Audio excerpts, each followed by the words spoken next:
Damn it. ఏంటిటా కుండబద్దలు కొడతా అట్ట. నమస్కారం, కుండబద్దల ప్రేక్షకులకి స్వాగతం. జగన్మోహన్ రెడ్డికి ఒక పెద్ద బంపర్ ఆఫర్ తగిలింది. ఒక్క దెబ్బకు 2 పిట్టలు, 1 షాట్ 2 బర్డ్స్ అంటారు చూడండి, అలాంటి ఒక పెద్ద బంపర్ ఆఫరు. అసలు కొసరుగా 3వ పిట్ట దొరికినా కూడా దొరకవచ్చు. అలాంటి ఒక పెద్ద బంపర్ ఆఫర్ని మరి జగన్మోహన్ రెడ్డి స్వీకరించే అవకాశం ఉందా? అసలు ఇంతకీ ఏమిటి ఆ బంపర్ ఆఫర్? దానివల్ల జగన్కు వచ్చిన ఉపయోగం ఏమిటి? నిజంగా జగన్మోహన్ రెడ్డి స్వీకరిస్తే జగన్మోహన్ రెడ్డికి మించిన మొనగాడే ఇక ఆంధ్రప్రదేశ్ రాష్ట్రంలో ఉండడు. అలాంటి బంపర్ ఆఫర్ గురించి ఈ వీడియోలో పూర్తిగా మీకు అర్థమయ్యే విధంగా వివరించే ప్రయత్నం చేస్తాను. అలాగనే జగన్మోహన్ రెడ్డి ఏం చేసే అవకాశం ఉంది అనే దాన్ని కూడా ఈ వీడియోలో ఖచ్చితంగా చర్చించబోతూ ఉన్నాను. ఆ విషయమై అంటే వీడియో మొత్తం చూసిన తర్వాత జగన్మోహన్ రెడ్డి ఖచ్చితంగా నేను చెప్పినట్టే చేస్తాడు అని అనటానికి కానీ, కాదు అలా చేసే అవకాశం లేదంటానికి కానీ మీరు కూడా కింద కామెంట్ల రూపంలో తెలియజేయండి. ఇక అసలు విషయానికి వస్తే, జగన్మోహన్ రెడ్డికి ప్రభుత్వం వైపు నుంచి ఒక బంపర్ ఆఫర్ వచ్చింది. ఎందుకంటే ప్రస్తుతం కల్తీ నెయ్యి మీద ఒక పెద్ద వివాదం ఆంధ్రప్రదేశ్ రాష్ట్రంలో నడుస్తుంది.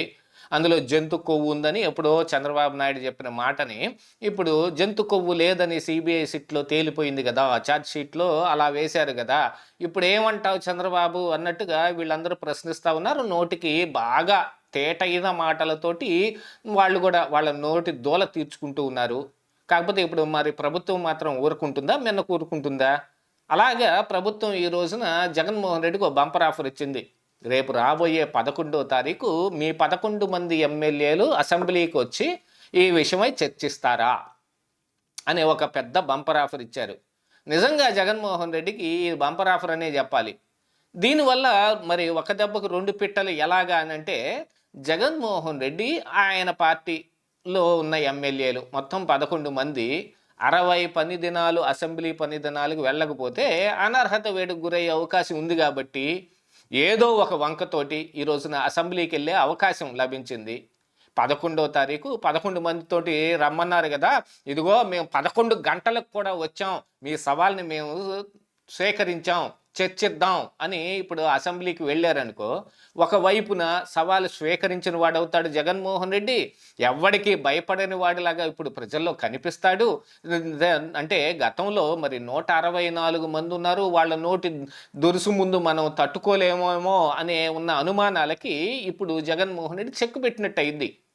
దీంతో పాటుగా చాలామంది అసలు జగన్ అసెంబ్లీకి ఎందుకు వెళ్ళడు, ఇలాంటి పిచ్చి కారణాలు చెప్పి అసెంబ్లీకి వెళ్లకుండా ఉంటే జగన్మోహన్ రెడ్డి దేనికోసం మరి రాజకీయాలు చేయటం, ప్రజల కోసమా, అధికారం కోసమా అని ప్రజల్లో ఉన్న అనుమానాలు ఉంటాయి చూడండి, అవి మొత్తం పటాపంచలు అయిపోతాయి.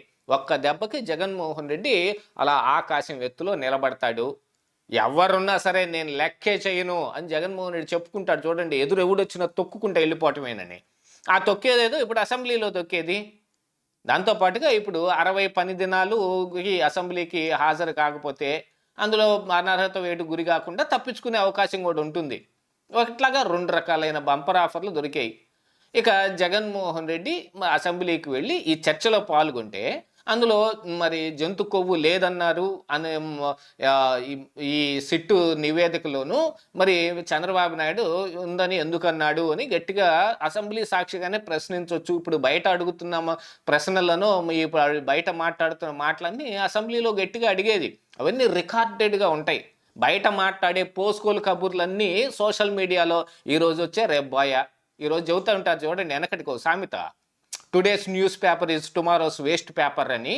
అట్లాగనే వాళ్ళ పత్రికలో రాసినవన్నీ కూడా ఏ రోజుకి ఆ రోజు సాయంత్రానికి కూడా ఎవరు గుర్తుండటం లేదు. అలాగే సోషల్ మీడియా మొత్తం ఆక్రమించేసింది. ఈ నిమిషం జరిగింది మరు నిమిషం మర్చిపోతున్నారు. కానీ అసెంబ్లీలో మాట్లాడితే ఎంత రికార్డెడ్గా ఉంటుందో దాని మీద ప్రభుత్వం కూడా ఏదైనా ఒక తప్పు చేస్తే దాన్ని ఇంకా గట్టిగా నిలదీసే అవకాశం ఉంది. కేవలం ఈ చర్చ కోసమైనా సరే కల్తీ నెయ్యి కాదిది అని చెప్పుకుంటానికి వెళ్తే ఎలా ఉంటుంది జగన్మోహన్ రెడ్డి అంటే, ఖచ్చితంగా షేర్ మరి సింహం సింగిల్గా వస్తుంది అంటారు చూడండి, అలాగనే జగన్మోహన్ రెడ్డి కూడా వాళ్ళు ఎవరు ఎదురొచ్చినా కూడా వెళ్ళిపోతాడన్నట్టుగా కనపడిద్ది. ఇక ఇందులో వీళ్ళకున్న సంశయాలు ఏదో ఉంటాయి చూడండి. జగన్మోహన్ రెడ్డి గతంలో చెప్పేవాడు, నాకు మైక్ ఇవ్వరు, నా మైకుని కట్ చేస్తారు, ఇలాంటివన్నీ. ఇలాంటిది చర్చ జరుగుతున్నప్పుడు ఏదైనా సరే మరి ఒక ఎమ్మెల్యేకి ఇవ్వాల్సినంత సమయం ఇచ్చిన తర్వాత ఇంకా మాట్లాడేది ఉంటే గనుక ప్రభుత్వం లేకపోతే స్పీకరో మరి వాళ్ళు కూడా వాళ్ళ దీని ప్రకారంగా మళ్ళీ మైక్ ఇచ్చే అవకాశం ఉంది. నాకు మైక్ ఇవ్వండి అని కూర్చోవచ్చు. నా చర్చ పూర్తి కాలేదు, మీరు పిలిచారు చర్చకు, అలాగనే నేను మాట్లాడుతుంటే మైకులు కట్ చేస్తారు ఏమిటి అని ఒకవైపు స్పీకర్ను స్థానంలో ఎవరున్నా సరే, అయ్యన్న పాత్రుడు ఉన్నా లేకపోతే రఘురామకృష్ణరాజు ఉన్నా, ఎవరున్నా సరే నాకు మైక్ ఇవ్వలేని వాళ్ళు సవాల్ ఎందుకు ఇసిరారయ్యా మీరు అని గట్టిగా ఇంకా ప్రశ్నించవచ్చు. బయటకు వచ్చి మీడియాలో ఇంకా ఎక్కువ మాట్లాడచ్చు. ఒకవేళ మైక్ ఇవ్వకపోతే వెళ్ళలోకి వెళ్ళి గోలా చేయొచ్చు. ఈ చర్చలో జరిగే అంశాలన్నింటినీ మా గొంతు నొక్కేసే ప్రయత్నం చేస్తుంది ఈ ప్రభుత్వం అని గట్టిగా పెట్టరేగిపోవచ్చు. అక్కడ అసెంబ్లీలోని పెట్టరేగొచ్చు. ఒకవేళ మార్షల్స్ తీసుకొచ్చి బయట ఇసిరి పాడేస్తే బయట మీడియా పాయింట్లో కూడా మాట్లాడవచ్చు. ప్రభుత్వం మరి సవాలు విసిరి మైక్ ఇవ్వకుండా, మాకు మాట్లాడే అవకాశం ఇవ్వకుండా ఏం చేయని సవాలు విసిరారు అని అంటే మరి ప్రభుత్వం ఎక్కడ పెట్టుకోవాలి తలకాయి? అందుకని మైక్ ఇస్తారేమో, మైక్ ఇచ్చినప్పుడు మరి గట్టిగా తమ వాదన ఏదో వినిపించేది. కాకపోతే ఇక్కడ జగన్మోహన్ రెడ్డికి 164 మందిని ఫేస్ చేసే ధైర్యం అయితే లేదు. ఎందుకంటే గతంలో ఆయనే చెప్పాడు, మా 151 మందిని ఫేస్ చేయలేక చంద్రబాబు నాయుడు పారిపోయాడని.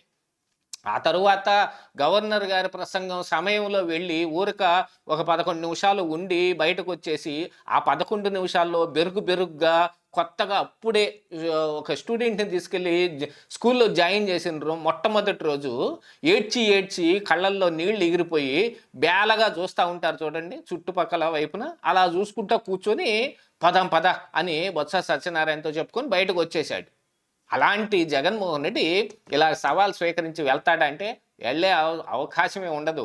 నిజంగా చెప్పండి, ఎవరైనా సరే వైసీపీ నాయకులు కానీ జగన్ సింపథైజర్స్ కానీ జగన్ వెళ్తాడు అనని వెళ్ళడు, వెళ్ళే అవకాశమే లేదు. ఎంత పెద్ద సవాల్ ఉన్నా సరే, అందులో తమకు ఉపయోగపడే విధంగా ఎంత ఉన్నా సరే వాళ్ళు మాత్రం ఆ పని చేయలేరు. ఎందుకంటే వాళ్ళకి భయం.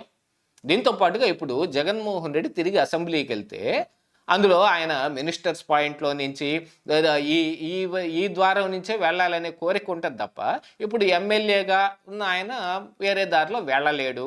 వెళ్ళటానికి ఆయన మనసు ఒప్పదు.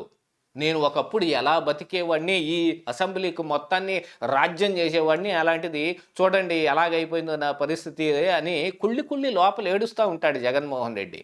అందుకని ఆయన వెళ్ళే అవకాశమే లేదు. ఇదైతే నాకు ఖచ్చితంగా నా అభిప్రాయం. సవాల్ని స్వీకరించే అవకాశం ఉంది. 1కి 2 పెట్టలతో పాటు 3వ పెట్టను కూడా ఖచ్చితంగా కొట్టే అవకాశం ఉన్నా కూడా జగన్మోహన్ రెడ్డి అంత బెరుగ్గొడ్డు ఇంకెవరూ లేరు. అందుకని జగన్మోహన్ రెడ్డి ఖచ్చితంగా అసెంబ్లీకి వెళ్ళే అవకాశం లేదు. మీ అభిప్రాయం ఏమిటి అనేది కింద కామెంట్ల రూపంలో తెలియజేయండి. ఇదే ఈరోజు కుండబద్దలు.